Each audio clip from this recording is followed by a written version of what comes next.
Hello sir, હું loan department તરફથી પોપટ બોલું છું. હા તો હું મેના બોલું છું. લાઈવ તો ફોન કોનો ફોન છે? જેની હોય એની હારી વાતો જ કરવા માંડે છો. હાલો અરે તમે અમારી કંપનીમાંથી જે લોન લીધી છે એ પાછી ભરપાઈ કરો. સરજી, લોન ના પૈસા તો ખર્ચાઈ ગયા. ખૂટી ગયા હોય તો કોઈ બીજા પાસેથી લઈને કોઈ આપો. બીજા પાસેથી લઈને આપવું તો ઈ લોન ના પૈસા થોડા કહેવાય, ઈ તો કોઈક બીજાના પૈસા કહેવાય ને. તમારે કયા પૈસા જોઈએ છે? લોનના. આ તો લોન તો ખર્ચ થઈ ગઈ. અરે સર, અમે જે 6 લાખ રૂપિયા તમને લોન આપી છે એ પાછા આપો. અરે બાવરા, એ તો કેટલી જગ્યાએ વાપર્યા છે, એ કેવી રીતે ભેગા કરું? અરે તો તમારી પાસે હોય એ આપો. હમણાં તો તું કહેતો તો લોન ના પૈસા દ્યો. અરે સાહેબ, તમે સમજો, તમારી પાસે જે પૈસા છે એ લોનના પૈસા છે.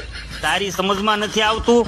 જો મારી પાસે પૈસા છે ઈ પૈસા મારા છે, લોન ના પૈસા તો ખર્ચ થઈ અરે ગયા. પાગલ આદમી, તો લોનના પૈસા કોણ આપશે? ઈ તો તમે આપશો, અમે શું કામ દઈએ? કેમ કે તમારી કંપની લોન આપે છે. તો